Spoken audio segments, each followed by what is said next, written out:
Hi guys, me again. Okay, so here's part two of the lectures on the reviews for your final exam for me. Alright, so you need to be able to write two or more paragraphs on the following themes. Oh, Mr. McNichol, what's the least number of sentences I can write in a paragraph? If you have to ask me that question, I'll tell you six. Alright, you need to be able to give me enough information. So if they are, say, if each question is 10 points, how many pieces of information do you think I'm looking for? 10.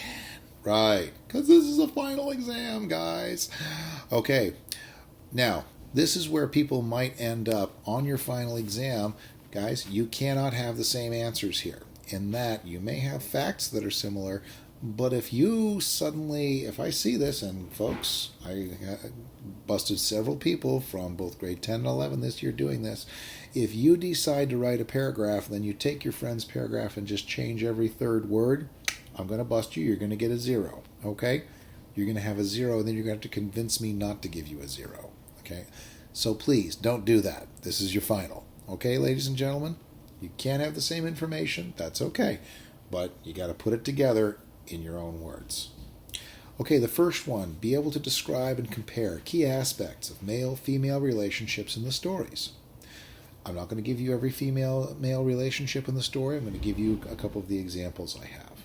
So, for example, Cusack and Antonia's marriage versus Daisy and Tom's marriage.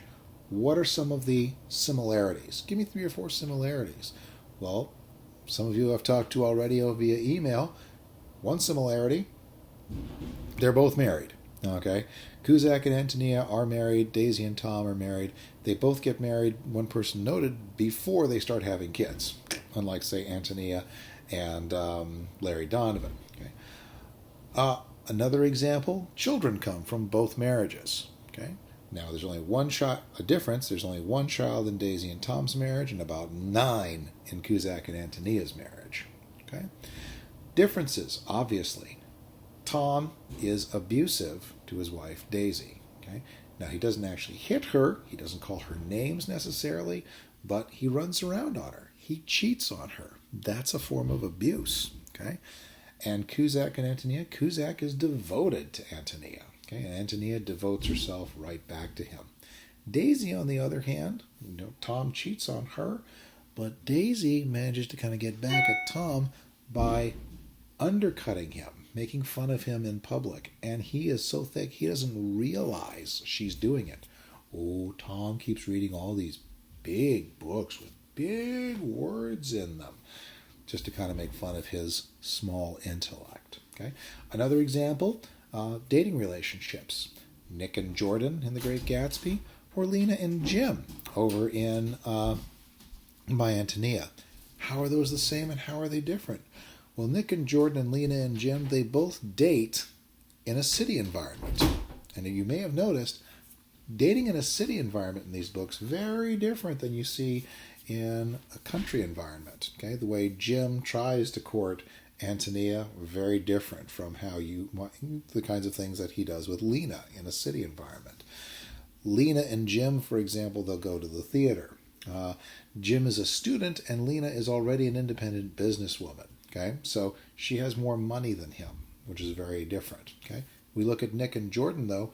Nick is the guy who's got his own money. Jordan, she is wealthy, but all her wealth is made by her parents or someone else. She still sponges off of Nick for all of their dates.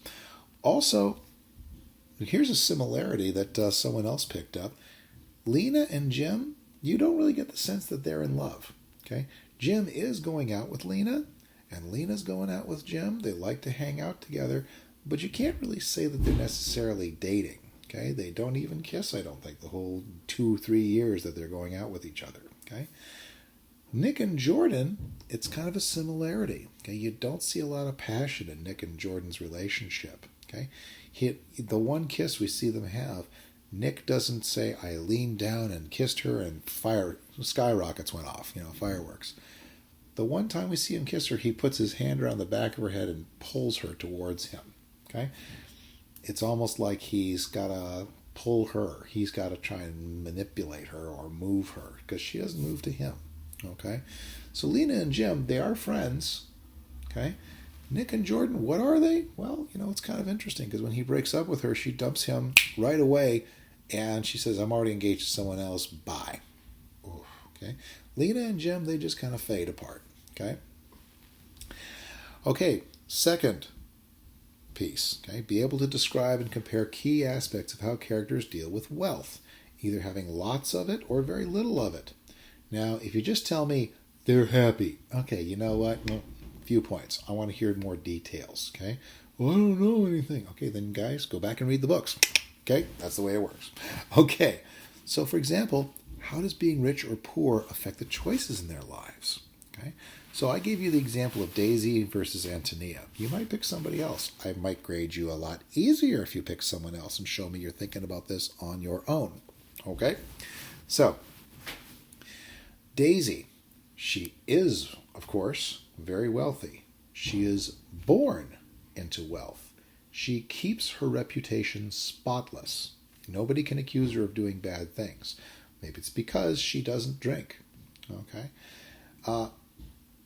Because she's wealthy, she ends up marrying, however, a wealthy man, and she forgets the poor man who really loves her and who she presumably loves back. Okay. But let's look at Antonia by comparison. Antonia is born poor. They come to the New World. They come to America, and they are still poor. Okay. Is Antonia's reputation spotless? No. Remember, she gets fired from one of her jobs because she won't stop going dancing. Remember?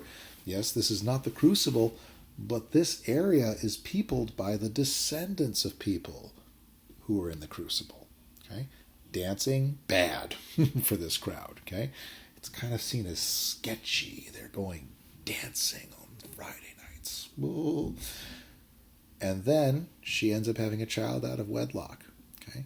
So the irony is, although you could argue that Antonia has a purer heart than Daisy, okay, it's Daisy's reputation that doesn't get sullied and Antonia's does. Okay? And Antonia eventually marries because she's poor.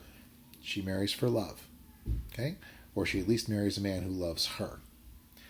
Daisy marries a man who says he loves her, but she's really just another one of his possessions, okay? Last one, father figures. How do characters act regarding the presence of father figures in their lives, okay? Well, Antonia loses her dad early in the novel, and we talked about that. This is just one example. Jimmy hasn't got a father either initially, okay? In the case of Jimmy, for example, he has a father figure in his grandfather, and he proves to be a very good father figure. He raises Jimmy in the profession he knows as a farmer. But when he realizes Jimmy is not cut out for farming, he steers Jimmy towards a university education, where Jimmy decides to become a lawyer, which is a very good profession at any point in American history to have. Okay? How does this affect him later in life? Well, Jimmy may not have the best marriage in the world or the best life in terms of, having joy and passion and things like that, but he does have a life. He doesn't have to worry about where his next meal is coming from. Okay? And that's in part because his grandfather has instilled in him a good work ethic. Maybe Jimmy, who knows, maybe Jimmy wanted to be a writer, but he did pick a profession that he will be able to provide for a wife and family with. And that's the kind of thing his grandfather instilled in him. Okay? Gatsby, in his case, as I mentioned, has a total of 3 father figures. His first father figure, Gatsby despises. He says, you eat like a hog, and his dad beats him for it. His dad is a really unsuccessful dirt poor farmer. Okay? His last name is Gatz. Well, Gatsby's second dad is Dan Cody, wealthy fellow. Gatsby changes his name to suit Mr. Cody. Okay? Little biblical allusion there. When someone's name changes, it changes who they are and what they're supposed to do. Now he's not James Gatz anymore. He's J. Gatsby, soon to be wealthy guy.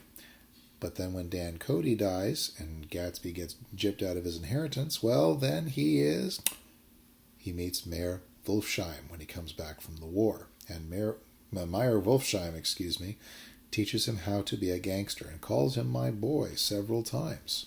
Okay? And how to make money in the bootleg business. Okay? Now, you could argue, some people have argued, Meyer Wolfsheim only loves Gatsby because Gatsby is helping him make a lot of money. Okay? When Gatsby is gone, Wolfsheim disappears. Dan Cody also leaves, and he, for whatever reason, isn't careful enough to make sure that Gatsby isn't going to get cheated out of his $25,000 inheritance. Okay? So you could argue Dan Cody, who's drunk a lot of the time, isn't that great of a father figure. But the dad figure that Gatsby abandoned, this is something that's really important to notice, he comes out to Gatsby's funeral, and he's one of exactly 3 people we see at Gatsby's funeral. Okay? And he says about how proud he is of what his son has achieved. Okay? All right, folks, well, that's it for the review. Again, that's the bare bones thing. If you put down that stuff, you should do well. If you put down your own stuff in addition to what I've said, you might get 100%. We'll see what happens. But remember, okay, you're going to have time to work on this. Spelling and grammar are going to count as well. Okay? And in the paragraphs, if you copy your neighbors, you're going to get caught. You're going to get a 0. Please don't do it. Okay? Resist that temptation if it comes to your door. All right. Thanks a lot, folks. Be talking to you in a little bit. And God bless. And St. Thomas Aquinas, patron saint of students, be with my students as they do their final exams. And St. Francis de Sales, patron saint of writers, help my students as they write their exams. Amen. Take care, guys. Bye-bye.